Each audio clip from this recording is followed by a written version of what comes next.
Hello students, आज हम बात करेंगे reaction between metal and non metals. क्या होगा जब मेटल और नॉन मेटल आपस में रिएक्ट करेंगे तो क्या होगा।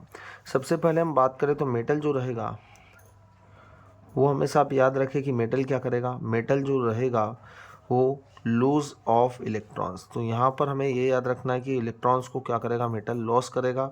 और इलेक्ट्रॉन्स को लॉस करने के बाद मेटल जो बनाएगा वो केटायन बनाएगा। केटायन हम किसे बोलेंगे, जिसके ऊपर पॉजिटिव चार्ज होगा। और नॉन मेटल जो रहेगा, नॉन मेटल क्या करेगा, यहाँ पर गेन ऑफ इलेक्ट्रॉन्स। जो गेन ऑफ इलेक्ट्रॉन्स करेगा उसके ऊपर कैसा चार्ज आएगा, नेगेटिव चार्ज आता है। तो ये बनाएगा एनायन। एनायन मतलब होता है नेगेटिव। ठीक है, सबसे पहले हम बात करते हैं किसकी, formation of sodium chloride. Formation of NaCl है ना, NaCl को हम बोलते हैं सोडियम क्लोराइड। अब सोडियम और क्लोरीन आपस में रिएक्ट करेंगे तो बनेगा यहाँ पर क्या, सोडियम क्लोराइड। हम बात करते हैं यहाँ पर Na और Cl की। Na और Cl। अब आपको पता है यहाँ पर कि Na का एटॉमिक नंबर होता है 11 और Cl का होता है 17। ठीक है, Na क्या होगा, देखो इसका इलेक्ट्रॉनिक कॉन्फ़िगरेशन की हम बात करें तो इसकी K सेल में 2 इलेक्ट्रॉन्स होंगे, L में 8 इलेक्ट्रॉन्स होंगे और M में 1 इलेक्ट्रॉन्स होगा। इसका इलेक्ट्रॉनिक कॉन्फ़िगरेशन होगा 281। क्लोरीन की हम बात करें तो इसकी K सेल में 2 इलेक्ट्रॉन्स होंगे, L में 8 इलेक्ट्रॉन्स होंगे और M में 7 इलेक्ट्रॉन्स होंगे। अब क्या देखो, यहाँ पर से यदि ये 1 इलेक्ट्रॉन्स को लॉस कर देगा तो ये स्टेबल हो जाएगा, क्योंकि इसकी फर्स्ट सेल में 2 इलेक्ट्रॉन्स होंगे और सेकंड सेल में 8 ही बचेंगे। ये इलेक्ट्रॉन्स यदि ये लॉस कर देगा। और यहाँ पर क्लोरीन की हम बात करें तो क्लोरीन की आउटर सेल में आपको यहाँ पर 7 इलेक्ट्रॉन्स दिख रहे हैं। यदि ये 1 इलेक्ट्रॉन्स जो सोडियम लॉस कर रहा है इसको गेन कर लेगा तो यहाँ पर हो जाएगा 2, 8 और 8, मतलब ये भी स्टेबल हो जाएगा। तो यहाँ पर मेटल क्या करेगा, मेटल जो रहेगा वो लॉस करेगा, तो इसके पास बचेंगे 2 और 8। और क्लोरीन जो रहेगा वो गेन कर रहा है 2, 8 और 8। हमने क्या बोला है कि मेटल जब लॉस करेगा तो कैसा चार्ज आएगा, उसके ऊपर पॉजिटिव चार्ज आएगा। और नॉन मेटल जब गेन करेगा तो उसके ऊपर कैसा चार्ज आएगा, नेगेटिव चार्ज आएगा। तो यहाँ पर क्या बन रहा है, ये जो पॉजिटिव चार्ज है केटायन है और नेगेटिव चार्ज है उसे हम एनायंस बोलेंगे। तो यहाँ पर सोडियम क्लोराइड का फॉर्मेशन होगा।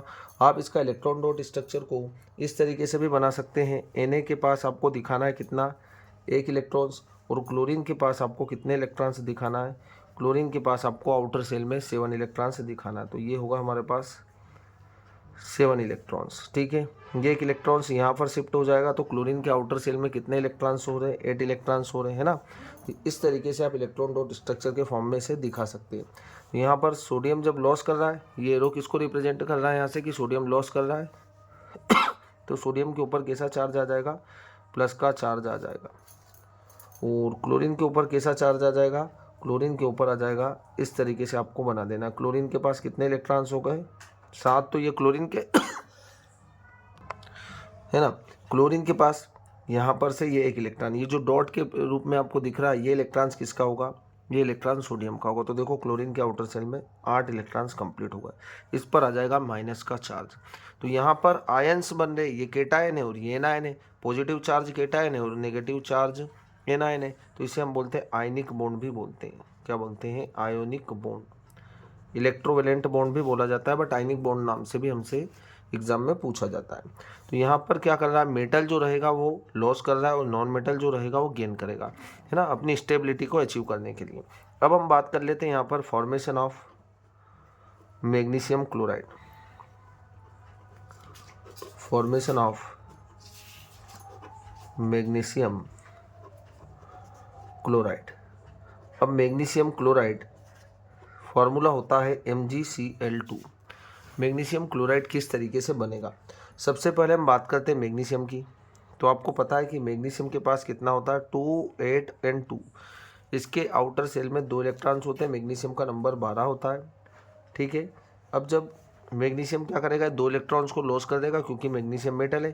तो मैग्नीशियम जब 2 इलेक्ट्रॉन लॉस करेगा तो स्टेबल हो जाएगा, क्योंकि इसका सेकंड सेल कंप्लीट हो जाएगा। तो Mg के ऊपर आ जाएगा कितना, 2+, और इसका कॉन्फ़िगरेशन होगा 2 और 8। कितने इलेक्ट्रॉन लॉस किए इसने, 2 इलेक्ट्रॉन। तो आपको 2 इलेक्ट्रॉन भी लिख देना इसके साथ। ठीक है, ये बना मैग्नीशियम केटायन। इसे हम क्या बोलेंगे, मैग्नीशियम केटायन, ठीक है। अब क्लोरीन है, ठीक है, कितने क्लोरीन है यहाँ पर, 2 क्लोरीन है, ठीक है।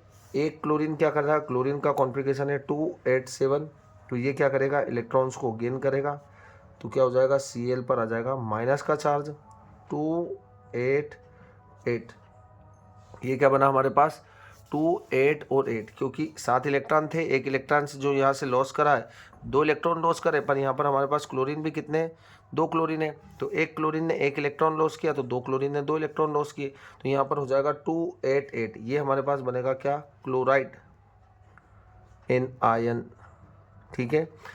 ये बात हमें क्लियर होना चाहिए। अब इसका इलेक्ट्रॉन डॉट स्ट्रक्चर आप बनाएंगे तो आपको क्या बनाना है, देखो मैग्नीशियम के आउटर सेल में कितने इलेक्ट्रॉन्स है, ये 2 इलेक्ट्रॉन्स, ये बना देना आपको 2 इलेक्ट्रॉन्स को।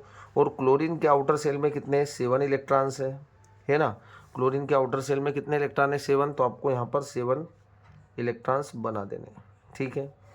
ऐसे हमारे पास क्लोरीन 2 है, तो यहाँ पर हमें 7 इलेक्ट्रॉन्स बना देने, एक क्लोरीन के पास 7 है, तो 1 इलेक्ट्रॉन्स ये इसको देगा इस वाले क्लोरीन को, और दूसरा जो इलेक्ट्रॉन्स रहेगा वो यहाँ पर लॉस करेगा, तो यहाँ पर हमारे पास क्या बन जाएगा, Mg के ऊपर आ जाएगा क्या 2+, क्योंकि मैग्नीशियम 2 इलेक्ट्रॉन्स को लॉस कर रहा है और क्लोरीन क्या कर रहा है, क्लोरीन यहाँ पर इलेक्ट्रॉन्स को गेन कर रहा है, तो यहाँ पर आपको क्लोरीन बना देना है, ठीक है।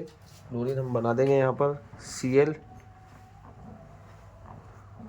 ये क्लोरीन बने हमारे पास, और यहाँ पर ये इलेक्ट्रॉन कितने क्लोरीन है यहाँ पर 2, तो आपको यहाँ लगाना 2 और यहाँ पर आप माइनस लगा देंगे, तो ये बनेगा हमारे पास मैग्नीशियम क्लोराइड, ठीक है।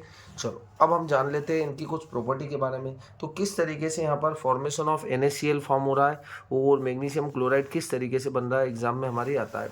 अब हम बात कर लेते हैं कुछ प्रॉपर्टीज ऑफ आयनिक कंपाउंड्स की, ठीक है। तो नेक्स्ट पेज पर हम बात करते हैं प्रॉपर्टीज ऑफ आयोनिक कंपाउंड्स, है ना।